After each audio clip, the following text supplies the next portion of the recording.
Hello, everyone, and welcome to our Vegan Spirituality Online Gathering.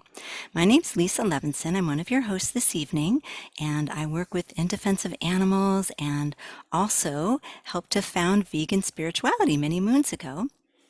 We're thrilled to explore veganism as a spiritual practice each month or so online together, but we also have in-person meetings that happen all across the country and maybe even around the globe. You can find all of those groups at veganspirituality.com. And if there isn't a group in your area, you're welcome to contact us to start one.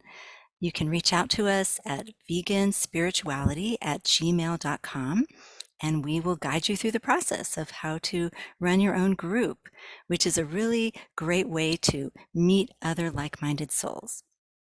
So it's my pleasure to introduce you to my co-host, Judy Carmen, who is the author of Peace to All Beings and of Homo Ahimsa.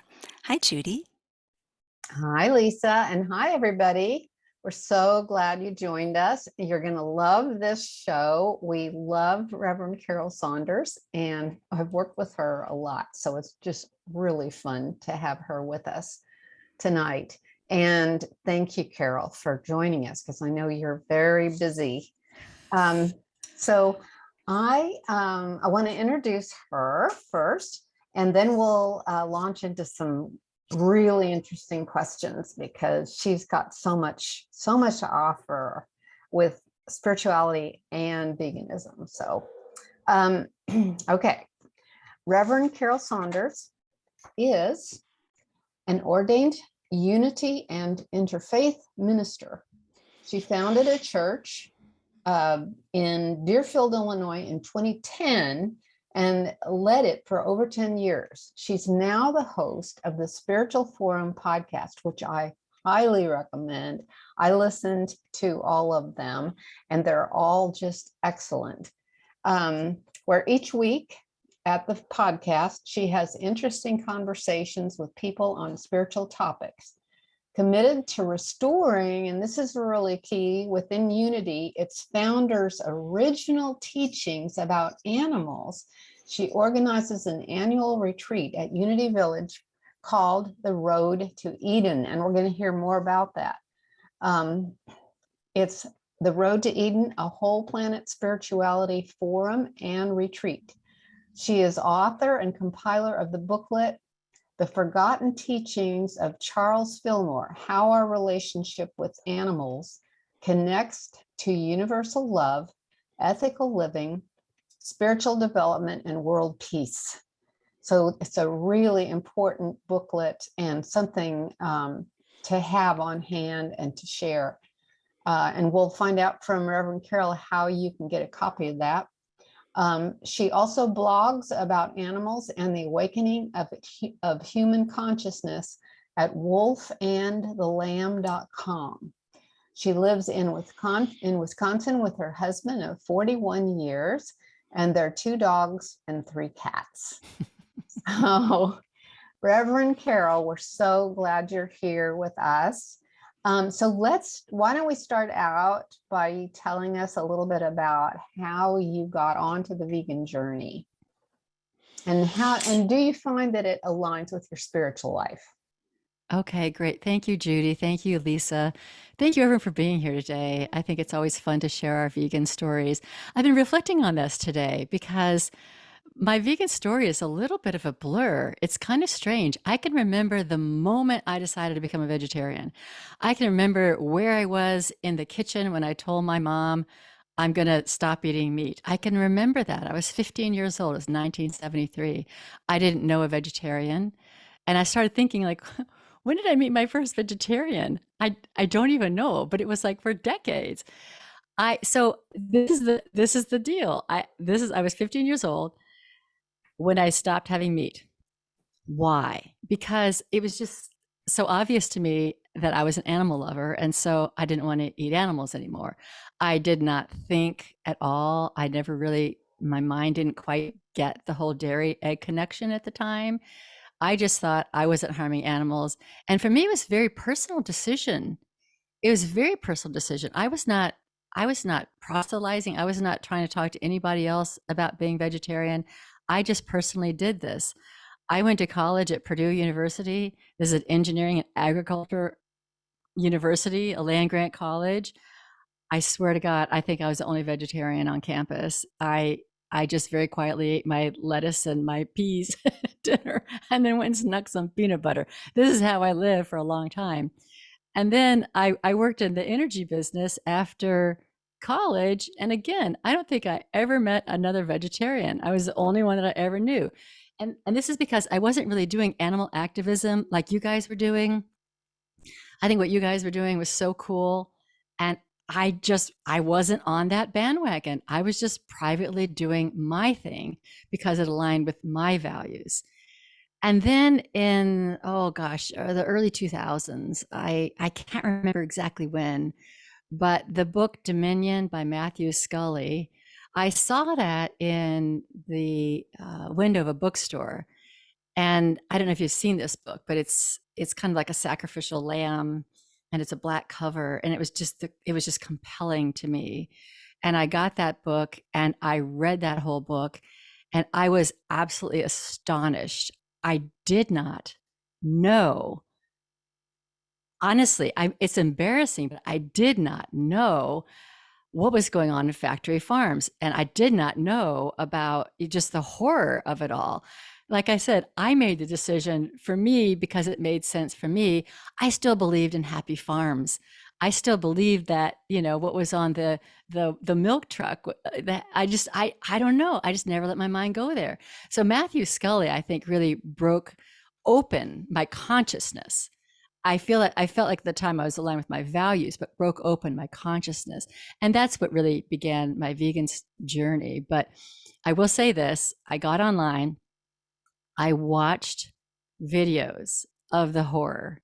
I watched videos of slaughterhouses. I I and I watched it on our family computer. So my young daughters who are walking behind me could also see it. And, they went vegetarian pretty quickly after that. I did not raise them that way. I wanted them to make their own choice. They made their own choice when they saw. And I did that because I felt it was I don't know, I bore witness. It was kind of a spiritual experience, actually. I was bearing witness to the beings who they long ago had been, sent to their death. But I felt that it was almost an spiritual experience, bearing witness to that and opening my heart to that and fully awakening to that. And I really can't remember the exact moment when I finally went vegan, because it was more of a phase out, phasing out eggs and then phasing out cheese and then holding on to my milk that was my latte, that was my morning latte. I held on to that for a while. But at least by 2010, I had gone vegan, and I was leading my church at that time. And for me, right, regarding your question about it being spiritual, I mean, it is the spiritual path. I mean, ultimately, when we're on the spiritual path, we have to align. We get to a point where we realize that what we're doing is out of sync with what we're saying.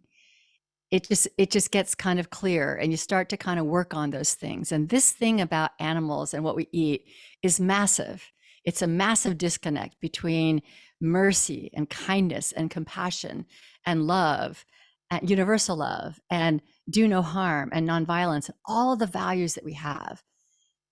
We have those values, we speak those values, and then we do these other things. And so to me, this moving ourselves from aligning our actions with our values, it is a spiritual path. It's and this final, I shouldn't say final, but this ultimate step of changing what we eat, changing what we wear, changing how we entertain ourselves, awakening to all of that. It's I think it's one of the biggest and probably hardest step for many people on this spiritual path. But ultimately, I think we get there. Yeah, thanks, Carol. It's so good to hear everyone's stories because we can see, looking back, what it's like you were saying, to not see what's really happening and then to finally see. And so yeah, and that book Dominion, anyone who hasn't read that or seen it, that's in the audience, please take a look at that book. It's pretty amazing. And he's speaking from a Christian point of view, right? Yes, he was Catholic. Yes. Right. So there's a lot in there, a lot of information in there to share with Christian friends. Yeah, I think everybody So, does have a book or a movie or something. That was mine. That was mhm. mine. Yeah, Um, you're key. so yeah, it is. Yeah. Yeah. So when you were taking classes to become a Unity minister, how much did they talk about Charles and Myrtle Fillmore's teachings about ethical vegetarianism? Did they talk about it at all? um, I know there's a history of unity class that I took when I was doing my personal spiritual part before I really went into the ministerial stuff. And in that book, there's probably paragraphs about it, a few paragraphs describing the history and how the Fillmores kind of woke up, and that was it. That was it. And then you go to the Unity Inn for lunch, and they you expected to be vegetarian because the Fillmores had a vegetarian restaurant, the first vegetarian restaurant in Kansas City. And so you expect a vegetarian, but it's not. So it's just kind of shocking. There's a real disconnect. So something shifted within Unity along the way that became not a focal point of the teachings. I think in the early 1900s, it was a focal point. The Fillmores did not require people to be vegetarian or vegan.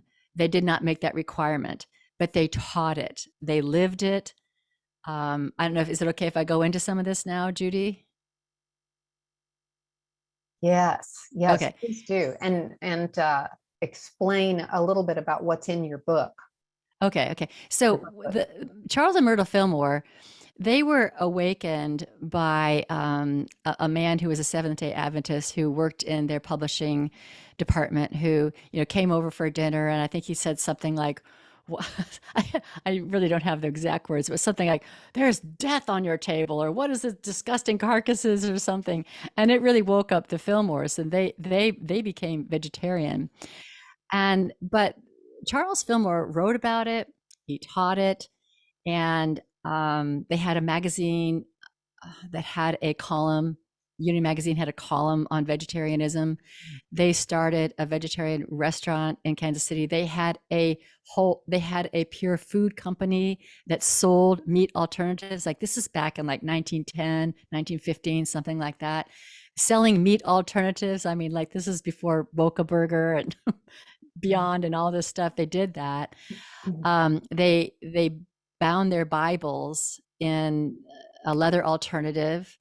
And so basically it wasn't just, part of it was metaphysics. Part of it was they realized they didn't want to put violence and suffering into their bodies.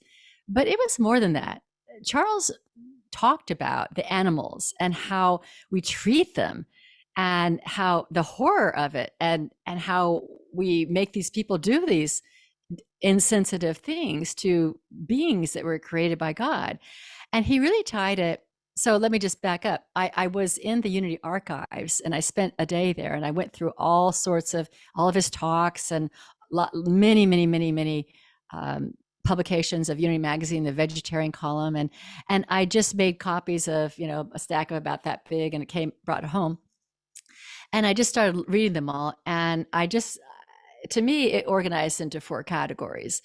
It was that how we treat animals impacts, or our relationship with animals impacts our ability to manifest universal love, and our ability to manifest world peace, our ability to spiritually develop, and also our ability to be healthy, because we're putting death into our bodies. And so I kind of called all of this into, you know, a small booklet in those categories. And I just am so amazed at them. And this is the time when unity was, you know, to me, when I go to the archives, I see these photographs of unity, and I see at that time it was huge. There were people living on the property and camping on the property, and they had a farm and orchards, and it was just an exciting movement. And this is the time when ethical veg living, I'm not going to say it was the center of the pillar, the single pillar that they taught. It wasn't, but it was definitely a part of who they were and what they taught and how they lived. And people who were there, from what I gather, are working on the farm and working at Unity Village. They also align themselves with it. And unfortunately, the Fillmores passed, and the son took over, and took. There was a statement in the statement of faith. Let me see if I can read this. Sorry, it's getting dark here, so I've got to get my little phone flashlight on this, because it was pretty interesting. Charles Fillmore wrote a statement of faith that had all these why isn't my flashlight going on? Okay, let me see if I can read this. Okay. There we go. All right. Okay. This is the clearest statement of Unity's position regarding animals, and it was the original Unity Statement of Faith, handwritten by Charles Fillmore in 1921. We believe that all life is sacred and that man should not kill or be party to the killing of animals for food. Also, that cruelty, war, and wanton destruction of human life will continue so long as men destroy animals. So he connected that cruelty, war, and the destruction that we have of human life is connected to how we treat animals. And I feel like it was, I just feel like it was such an intelligent and brilliant thing to make that connection. But that was taken out of the Unity Statement of Faith, and Unity kind of fell away from those teachings. And here we are today, where when you go to a Unity conference and you go to the breakfast buffet, everyone's stacking their plates with eggs and bacon and ham and cheese, and it's like, wow, we've just really kind of lost our way. It's amazing, because when they were doing that back then, there weren't any videos like we see now, you know, behind the scenes videos of slaughterhouses and stuff. They just knew on some level that this was not in alignment with their true beliefs, which were very revolutionary, really, in a lot of ways. So, and I don't know if they saw this. I'm just saying, I don't know if they saw the stockyards. You know, they might have actually seen some of this stuff. I just don't know. I don't know. But yeah, it was a different world. It wasn't nearly as large scale as it is today. Right. So anyway. Yeah. So how can people get that booklet? Yeah, so I sell it on my, I sell it basically at cost on my website, wolfandthelamb.com, and it's under shop. Or you can email me, revcarolsaunders@gmail.com. I'm selling it for, including shipping, $5. And it's a really good booklet. I do have some people out there that are using it to have groups at their church, to start being introduced, if they're Unity Church, start being introduced to these teachings. And I did the same thing at my own church, where I had people come and we looked at it, and we each read passages, and it was really interesting, because I think people didn't really know what to do with it, because it's like, wow, you know, they really had to face it all. But other things I did in my church, in addition to introducing them to the Fillmore teachings, is to have plant potlucks, you know, especially on Earth Day, let's keep the animals off our plate. Let's walk our talk. And that's another good thing you can do at churches. So I met you when you gave as far as I know, the first talk about animals to the Unity Convention, which is a gathering of Unity ministers that come to Kansas City every year. And I saw that, and Diane Waltner, she may be with us tonight, she saw it too. I think she saw it first. And we said, we have to go. We have to hear this person talk about being plant-based to a unity minister, gathering. We thought it was amazing, astonishing. And so we went, and that's when we met you. And it's been just a great thing ever since. And you have continued on your work to educate unity. And in the meantime, at the conference last year that you organized at Unity Village in last October, wasn't it? Or September? Yeah. Early October. The executive director of Worldwide Unity Ministries, Shad Groverland, got up and spoke and basically was saying the same message that you are. Let's get our values in alignment with what we eat and how we treat animals. And so you have an ally in this executive director.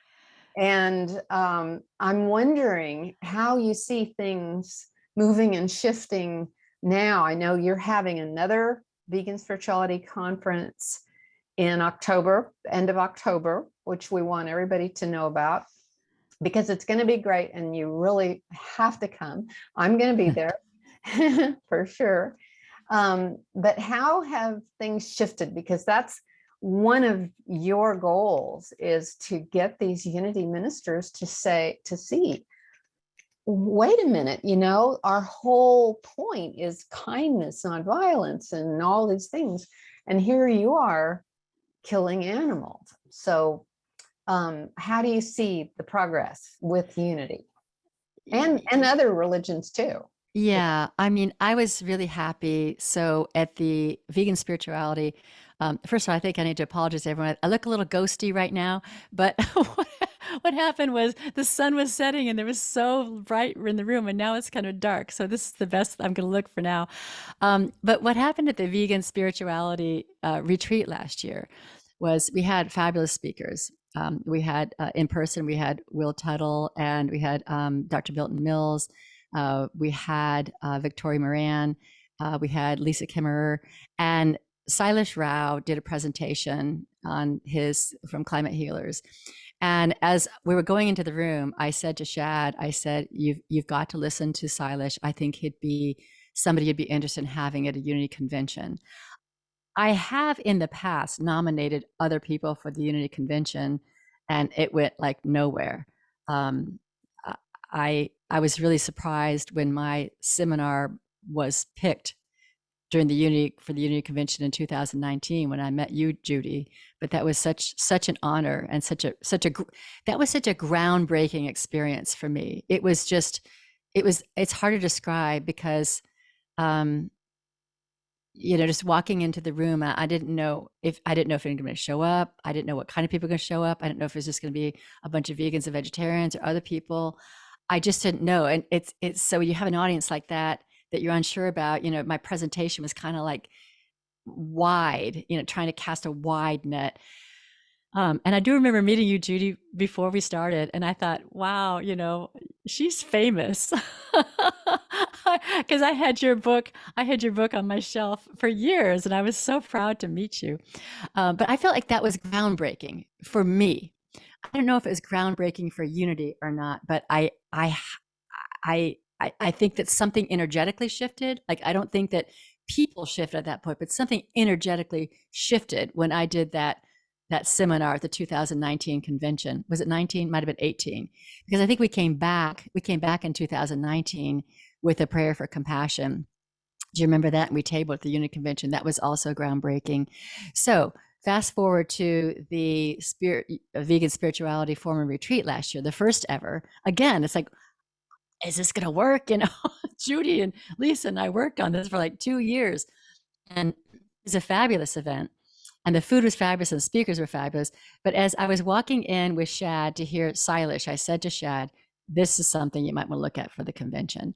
And he did. He nominated Silas for the 2022 convention. And so Silas did a keynote speech and a and a seminar as well.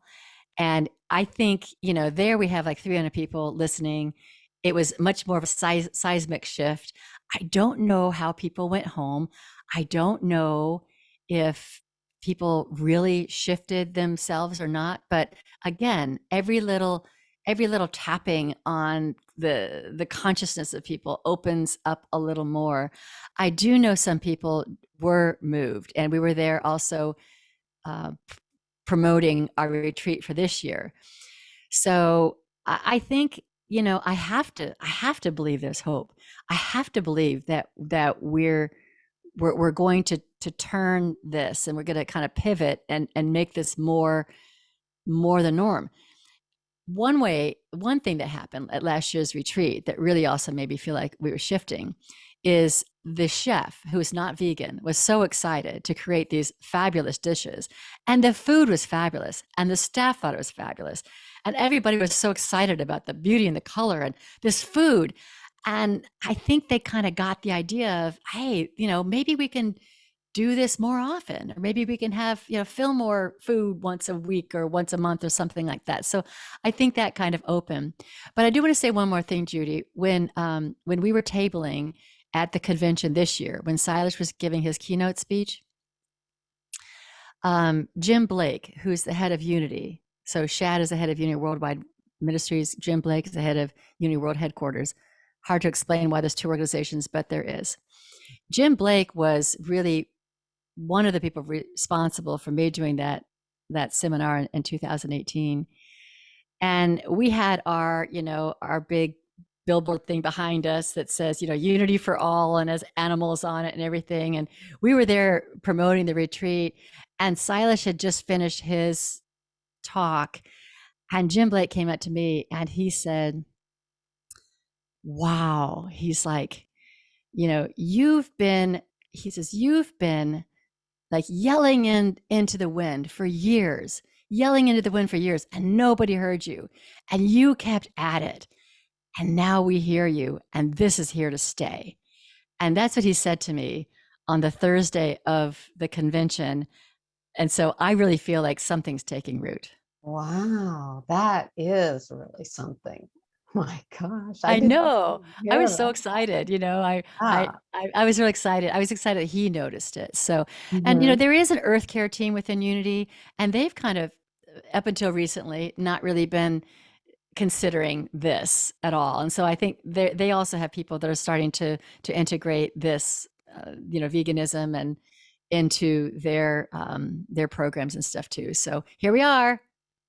It's amazing. And I think that's a great example for everybody that there are ways to get into the churches or places of worship, wherever you worship, to get this message in there. And you just keep at it like you have, Carol. Yeah, And I think what eventually he said, something, yelling into the wind. You got to keep yelling into the wind.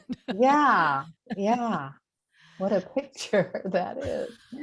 Yeah, and the words fall and they land in just the right places. Yeah. Yeah, but it takes time and patience and love, I think, to not give up on Yeah, people. yeah, and to me, it is a spiritual calling. I think you asked about the spirituality of it too. So there's a spirituality to veganism, but to me, there is also a God calling for me.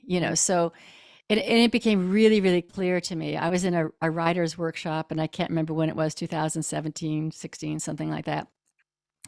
And I was just really stuck on what am I going to write? What am I going to write? And anyway, to make a long story short, I had a real breaking Carol's heart right open in the middle of a writer's workshop, where I really do feel like I received a divine message, that I'm to be a messenger. And I'm not the best messenger. I'm not always speaking. I'm lazy sometimes, and sometimes I'm not. But I'm reminded that it is a divine, it's a divine thing. Like, this is planted in me. I think it's implanted in a lot of people, probably everyone who's listening now, live and also recorded. And we just kind of like put it aside. But sometimes it's like, okay, God will put it like right in front of your face, and then you're like, at least for me, it was like, okay, I didn't want to do this. I wasn't like you and Lisa. I was not an animal activist. I wasn't out there. I was like quietly doing my own thing and thinking that I'm aligning myself, and that was enough. And then I feel like the divine just called me to step up, step out, and to be this voice. And I feel like the talk about the wind. I think the wind of the Fillmores is behind me. So I think it's just a lot of just saying yes to God, spirit, the divine source, whatever you want to call that. And just know that we're here to be those messengers. And we may have to yell into the wind a lot, but just keep yelling into the wind, and but not yelling at people, speaking from the heart and just expressing from the heart. Well, and you're talking to people who are spiritual, who are on a spiritual path.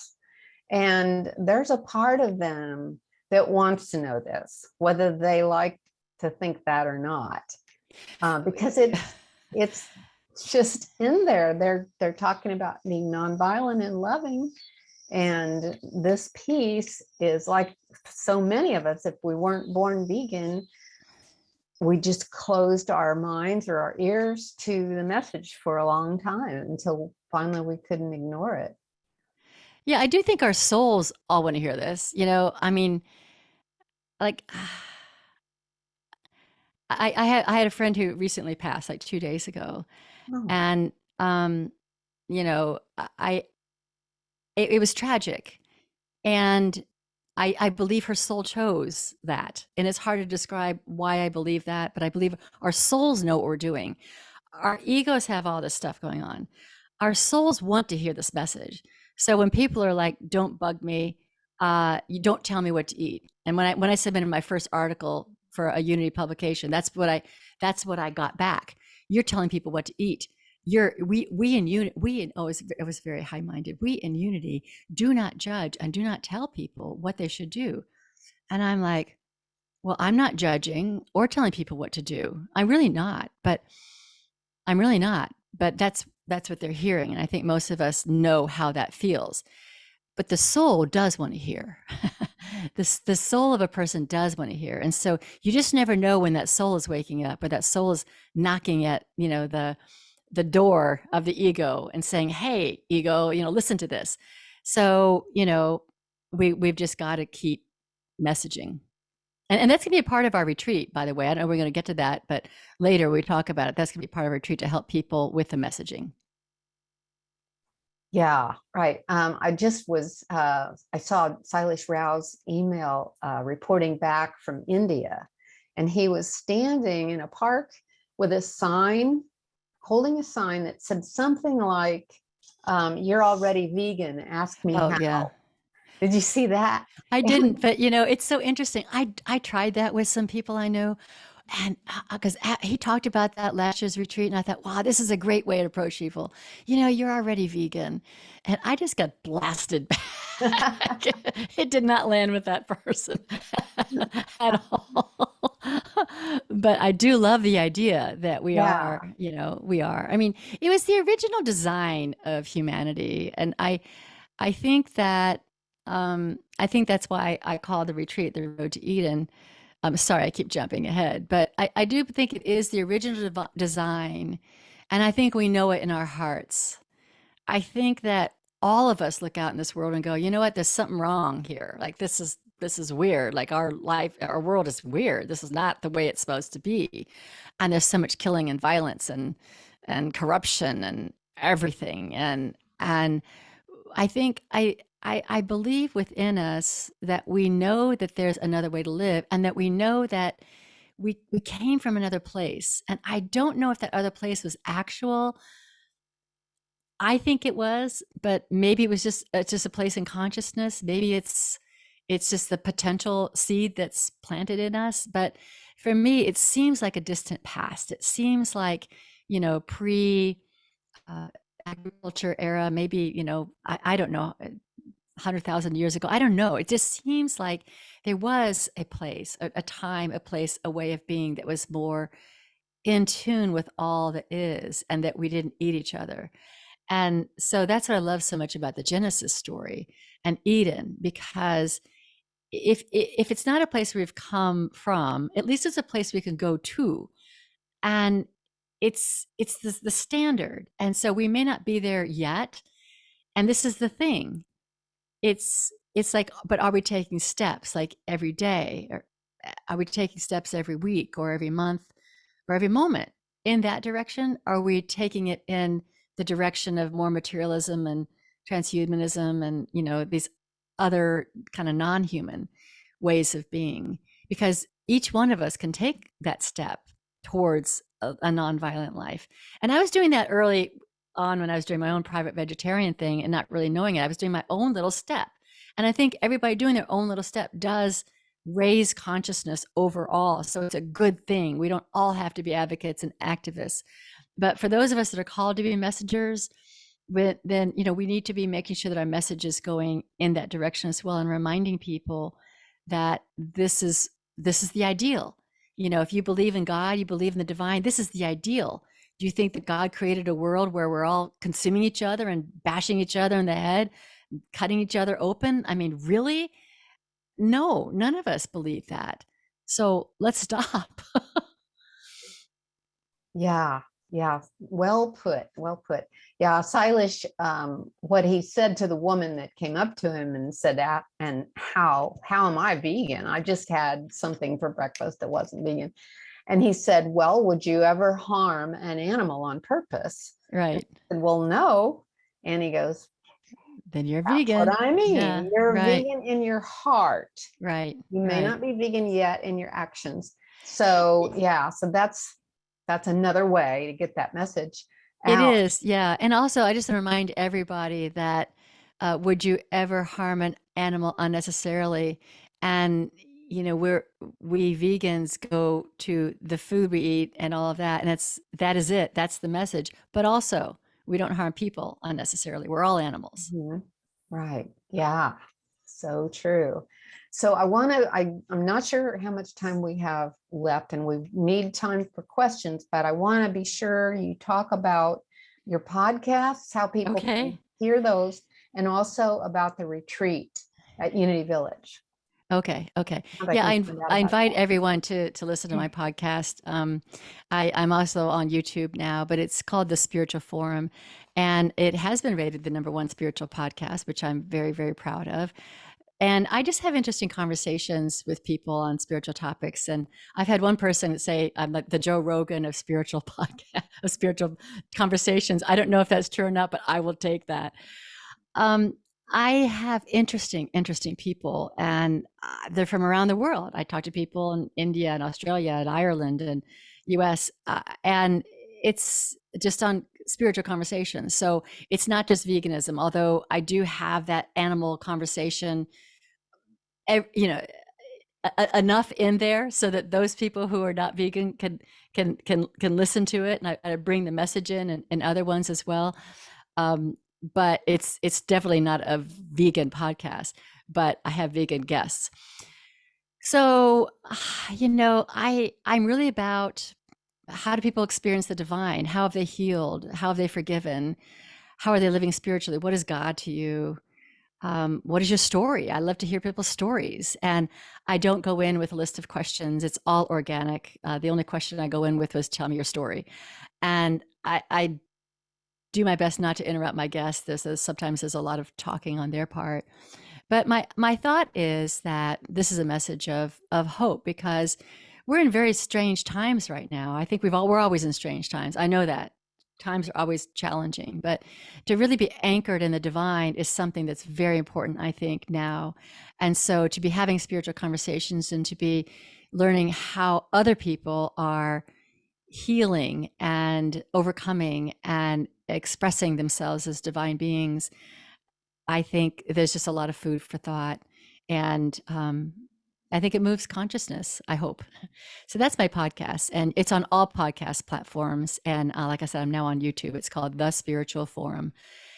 And what was the other question? The retreat? Okay, the retreat. So glad that Judy and Lisa co-organizers with me last year. And boy, we worked really hard and we did a bang up job. And this year I am co-organizing with Reverend Sarah Bowen and Reverend Erica Allison, both of Compassion Consortium. And we are doing a 3-day retreat, what starts the evening of October 28th, which is a Friday, and then October 29th, a Saturday, a Sunday, and then a Monday half day. And it's called the Road to Eden, Whole Planet Spirituality Forum and Retreat. We kind of took the vegan word out of it this year, just to kind of be a little more inclusive. We have a discount for non-vegans because last year we had several omnivores or non-vegans who just came to a Unity conference, and they thought this would be interesting, and they came away vegan. They were sold on the food and the idea, and they wanted to live it. But we did get some feedback that people needed to go away with more tools. So this year, we're going to focus Friday night on welcoming and connecting. Saturday's going to be focused on, what is whole planet spirituality? And our keynote speaker is Gene Bauer from Farm Sanctuary, and he's going to come and be with us the whole weekend. He's not just coming and beaming in and doing his talk and leaving. He's coming and being with us the whole weekend. So anybody who wants to connect with him can do so. Silas Rao will be presenting, and so will Victoria Moran on Saturday. And basically, we're setting the stage for what is whole planet spirituality. And what that is a spirituality, obviously, that includes the whole planet, includes animals, includes all beings, includes Mother Earth. And then on Sunday, on the Saturday night, we're going to start doing visioning. So through the whole thing, we're going to be creating personal visions and kind of a group vision for the world. And this is something that it's going to be an activity that we're all engaged in, because we can learn stuff, we can do stuff, we can get depressed, we can get happy, we can do anything. But unless you kind of create a vision, like, what am I going to do out of this? You're left with, oh, that was nice. And so we want to do that this year. On Sunday, we're going to be focusing on what are we taking home? How are we going to bring this home? And so we've got workshops on like communication, dialogue, how to be in dialogue, how to have those really uncomfortable conversations, or maybe not how to have an uncomfortable conversation, but how to be in dialogue with person when you bring up the vegan topic or the animal topic, and how we're going to do, this is going to be the longest webinar that we have, or seminar that we have, because we're going to be role playing and helping people, learn how to do these dialogues with people. And, whether you take it into the world to be an animal advocate or not, this will help you with your relationships. I think just learning how to listen and learning how to ask questions versus, this is something I'm not so good at. Okay, so this is something I need to learn, versus tell people what you know. I think we all kind of want to tell people what we know. Do you know this? Have you seen this? Let me tell you, let me show you this. And we're going to learn how to not do that, but to be an inquiry and allow the question asking to open up the light within them, the consciousness. We're also going to have webinars on how to take your values and put them into practice, and how to find the inner motivation to take the next steps for whatever your next steps are for your vegan life, or whatever you've committed yourself to out of this retreat, and to give people tools for that, so they're not left like, oh, that was cool, but they're actually going to go into the world and make their changes. So that's what Saturday is going to be. That's what Sunday is going to be. And then Monday is going to be more of a closing, a finalizing of the visions that we're working on, and some rituals, and, saying goodbye and whatnot. So I think it's going to be a fabulous retreat. You can learn more about it at thespiritualforum.org/retreat. You can email me at revcarolsaunders@gmail.com. We can talk on the phone. There's all sorts of things we can do. I send out a regular newsletter about new things about the retreat, and we're gonna go hybrid this year. We're still working on it. But we want to provide a virtual option for people who aren't able to come in person. Really encourage people to come in person if you can, because it's nothing like face-to-face, hand-to-hand connection and collaboration. And the food is fabulous, and it's just kind of a magical feeling. And Unity Village is a magical place. But if you can't come in person, we're working on having a virtual option, so that on Zoom you can participate in the daytime events of Saturday and Sunday. and also Monday, and all of the spiritual practices. Forgot to mention that. Interspersed through the retreat are going to be spiritual practices. So it's not just sitting and listening to people and taking notes and learning. We're going to be having spiritual practices in between many of the sessions, so that we are, recentering ourselves and, reconnecting with our hearts, and meditating, and maybe a little yoga, but it really, really creative spiritual practices led by Erica Allison, and she's fabulous. So that's what the retreat's going to be. I'm real excited, and it's going to be next month. I can't believe it. Thank you, Carol. Yeah, it's gonna be fabulous. I'm gonna be there. I'm really excited about it. And your description is very inviting. So I think we'll all go away from that with new tools and new inspiration. So, but I think people may have questions. Lisa, do we have some questions? People, if you want to ask, you can raise your hand. You're welcome to, this is our time to ask questions about the retreat or about anything that Reverend Carol Saunders said to us. So you can either put them in the Q&A section or directly into the chat if you'd like. And that would be another way that we can,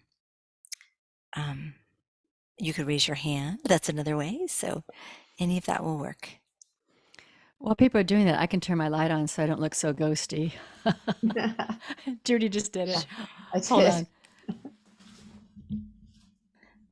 Yes, thank you for lighting up the world so that we can see you, both of you, even better. Yeah, it got pretty dark I was here in Kansas. It's so funny. We started and there was so much light on my face because the sun was setting right there, and then it set. Just gets darker and darker.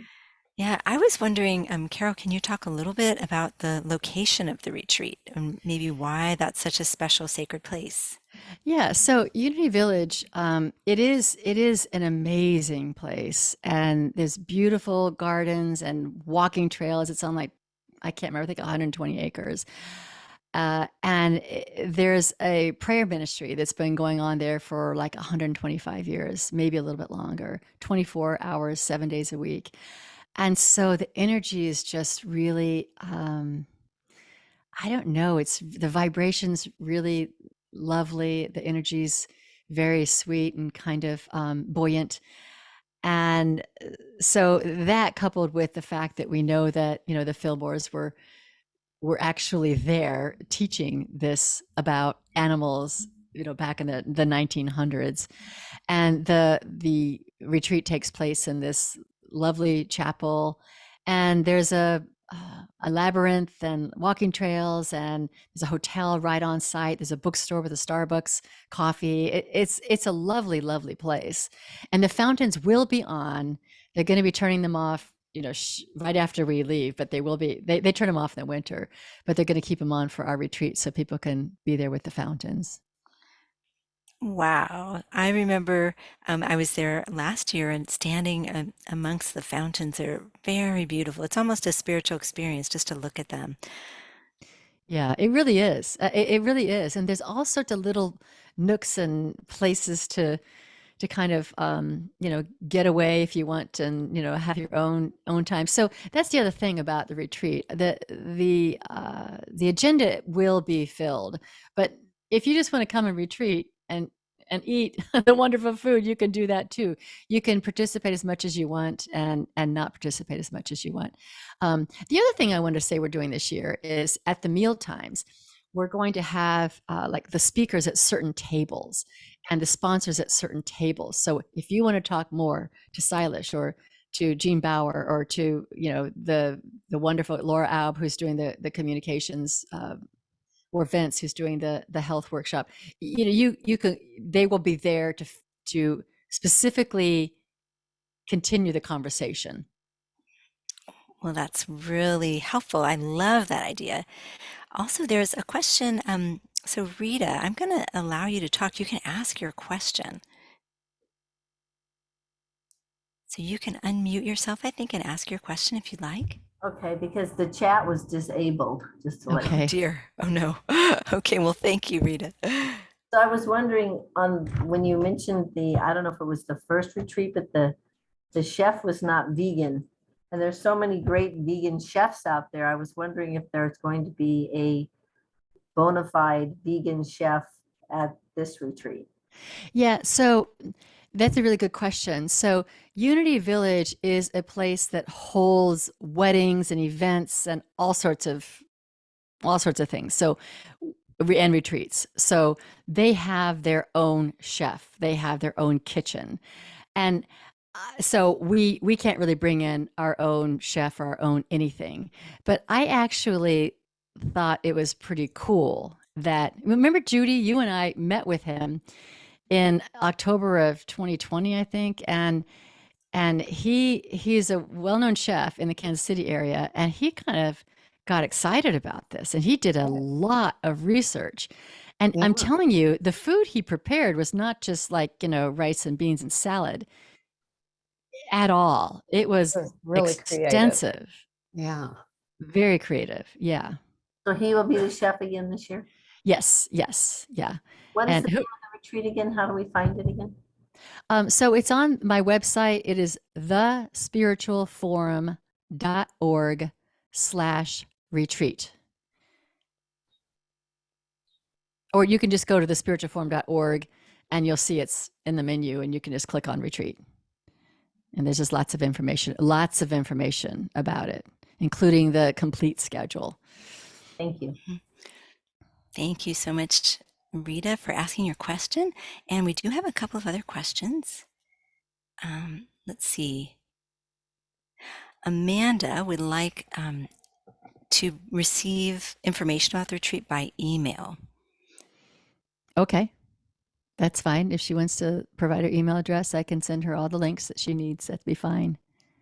So Amanda, you're welcome to, you can send a message to Carol just directly via the chat. That should work. I think, let's see if it does, if there's, Is the chat working? Yep, it is. It is. And okay. also, looks like Beth is wondering about the price and dates of the retreat, and if there's a Zoom link for info, if you could put the link in the chat box, I think. Yeah, there's no Zoom link. So the date is October 28th through the 31st. So it's over Halloween. And one of the cool things about that is we're going to be doing on Saturday night, we're going to be doing some cool Halloween stuff too, spiritual focused. So that's the price to attend in person is $359, and that covers dinner on Friday night, lunch on Saturday, dinner on Saturday night, lunch on Sunday, dinner on Sunday night, and lunch on, so it's 3 dinners and 3 lunches, plus the room, plus the keynote, plus all the programming, everything at Unity Village. We're still kind of working on the pricing for the virtual. We're going to get that out there pretty soon. But we also have a discount. If you bring an omnivore, you can come for $319. Or if you are an omnivore, you can come for $319. We're just trying to encourage, we're trying to widen the circle so that people can be exposed to the message. So that's the answer to that, I think. Thank you so much, Carol. There's a lovely comment from Lisa, who says that she was raised in Unity and grew up in the Kansas City area, and that her veggie journey was not a straight line, but started when she was 7. She wants to thank you so much for the work that you're doing to open people's hearts and minds, and knows that it's not an easy task. No, it's not. Thank you, Lisa. Yeah, it's not. And it's shocking that it's not easy. It's just shocking. But it is what it is.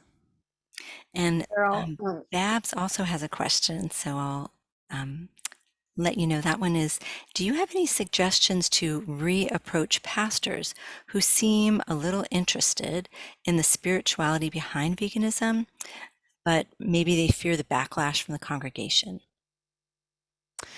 Oh, that's really interesting. I do think our our dialogue communications workshop is going to help us with this about how to approach our pastors and our ministers.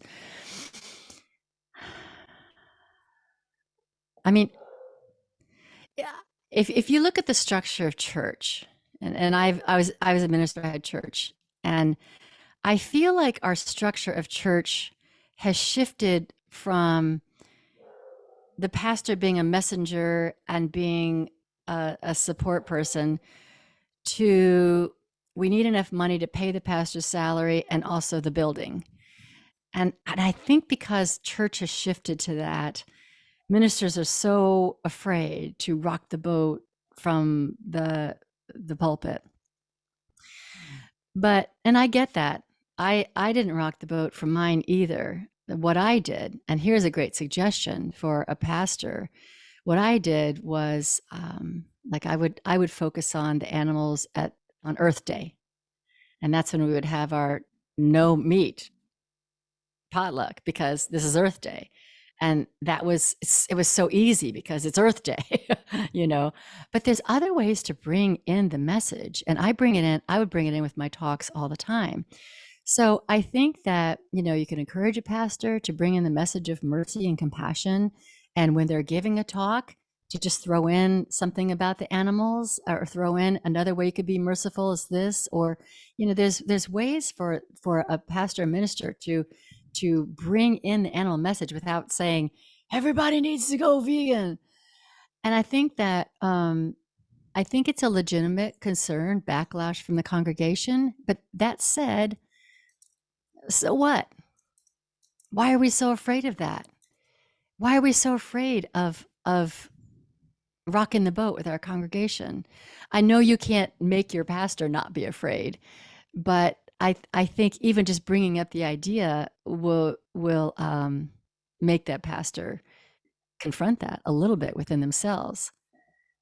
I don't know if that answered your question, Babs, but I do think we're going to be focusing on that on Sunday afternoon at our retreat, how to have these conversations, how to bring this back to your pastor, and to ask the questions to kind of get at, you know, what are you concerned about or whatever. Yeah, So bring that in one of your hens to the service. Yeah, bring a hen to the service. You know, Love yes, that.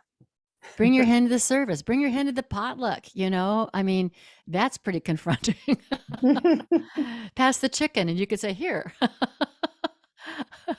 take my hen." I think that would be great.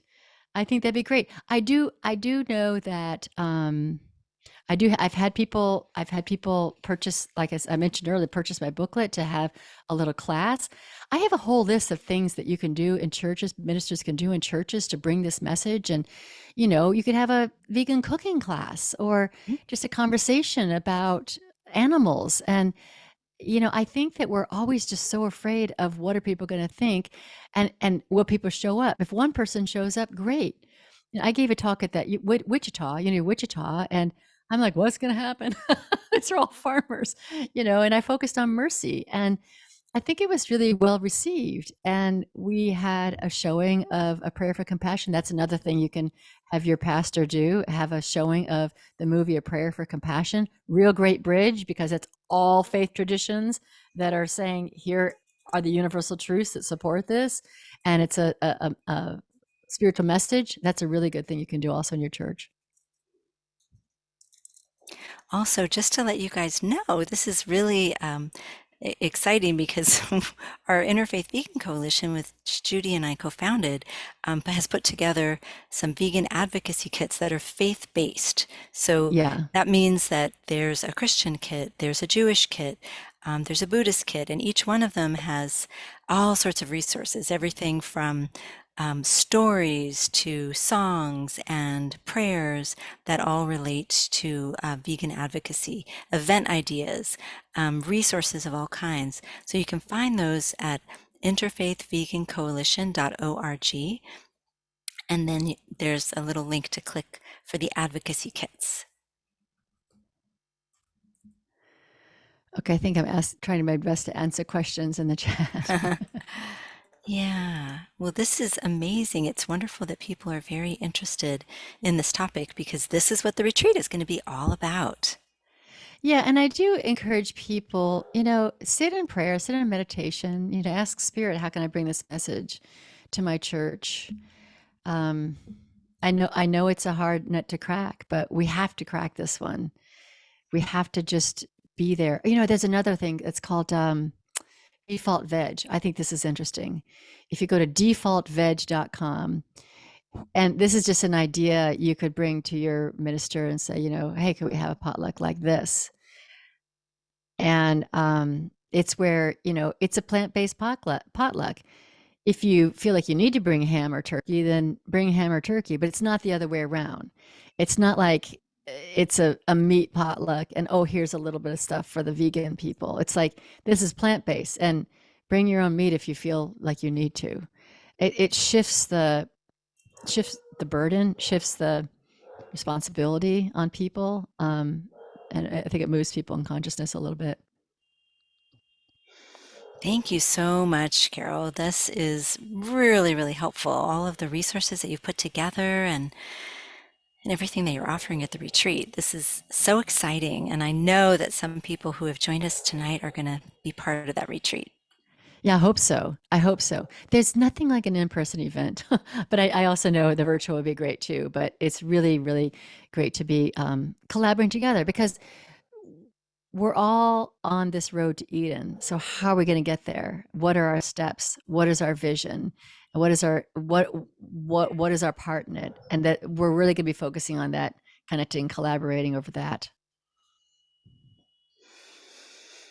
Great. Well, gosh, I know that this has been such the conversation has gone by so quickly. It's amazing. It's hard to believe that we're almost at the very end here. I want to thank you so, so much, Carol, for joining us and for sharing all about your, vegan story and your journey to the road to Eden, which you're kind of bringing to all of us through the retreat. And we know this is an annual event, and we really support that it can continue to enliven and enrich especially the people in the heart of the United States there. The heart of the nation. The heart of the nation. Yeah, it's a really exciting place. And what you're doing is making history. So thank you. Yeah, we all are. Thank you, Lisa. Thank you, Judy. It's always a pleasure to do anything with you guys. Yeah, and would you do us the pleasure of giving us maybe a closing of some Oh, kind? yeah, that's right. I forgot about that. Yeah. Yeah. So yes, I will do that. I'm going to read a prayer that that I wrote. It's on my website. But I just want to ask everybody to just get into a comfortable position and take a deep breath. And just feel, what does your heart feel now? Does it feel gratitude? Does it feel love? Does it feel light? Does it feel burdened? Whatever it is, just allow it to be. And we just say, thank you, God, Spirit, Source, whatever your name is, for that energy that is under all of creation, that animates us all, that guides us, inspires us, and leads us. We say thank you for life, and thank you for the beautiful creation that is all around us that we are a part of. And thank you for calling us to being where we are voices for the divine here, to bring heaven to earth, to bring Eden, to awaken consciousness, and to be as conscious as possible so that all beings may be free. All beings may be free and fulfilling their own purpose. This is the vision. This is what we are walking towards. This is what our work is. And we're just so grateful to be here to witness it. And I just want to place a special blessing on everyone who is here, who has taken some time apart tonight to be with us, because this is a moment that has never, ever happened in history, never happened in time. And this is a special moment. I just want to pause and acknowledge each person who has come here. And for those who are watching the recording as well, it's a divine moment in time, a divine appointment. Thank you. Namaste to all. And this is my prayer that I wrote that is inspired by the prayer for St. Francis, which I modified to include all beings. Blessed Spirit, I make myself an instrument of peace. Where there is hatred, I sow love. Where there is injury, I refrain from injuring. Where there is doubt, I have faith in my own convictions and ability to move mountains. Where there is despair, I give hope. Where there is ignorance, I bring illumination. Where there is darkness, I bear light. Where there is entrenchment, I inspire with a new vision. Where there is sadness, I allow myself to feel from the depth of my soul and stay focused on what is good and right and possible in the world. Knowing the divine truth that we are all one, I bless all of life, all living beings, not just those I consider to be like me.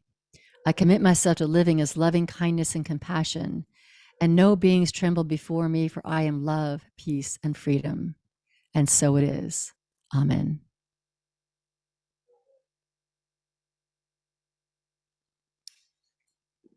Thank you so much, Carol. That was absolutely incredible. I could feel the spirit moving through me as you shared that beautiful vision that we're all part of. So thank you so, so much. What a blessing for all of us. Thank you, Carol. Yeah, thank you, guys. Somebody's asked me if that prayer is on the website, and it is. My website is a blog. It's not the Spiritual Forum. Okay, so I have two websites. The spiritualforum.org is my podcast, my ministry. The wolfandthelamb.com. That's where my blog is, and the prayer is on that website. But now that I mention, I can put it on my other one too. But if you go to wolfandthelamb.com and click on blog, and to the right, there's all these categories, and click on prayer, and you'll see some of the prayers that I've written. Not nearly as many as Judy's written. Judy is the prayer machine. Yes, we're very fortunate to be in the company of two, I guess you call them prayer machines. Human prayer machines. Yes, yes. Right. Oh, well, thank you so much, Carol, for offering these prayers to all of us and blessings, and to Judy for doing the interview, and also to every single one of you for tuning in, because that is the gift. The gift is that we have this time to practice vegan spirituality together. This is part of it. It's the prayers, it's the conversations, it's the thoughts that we have and the love that we emit together.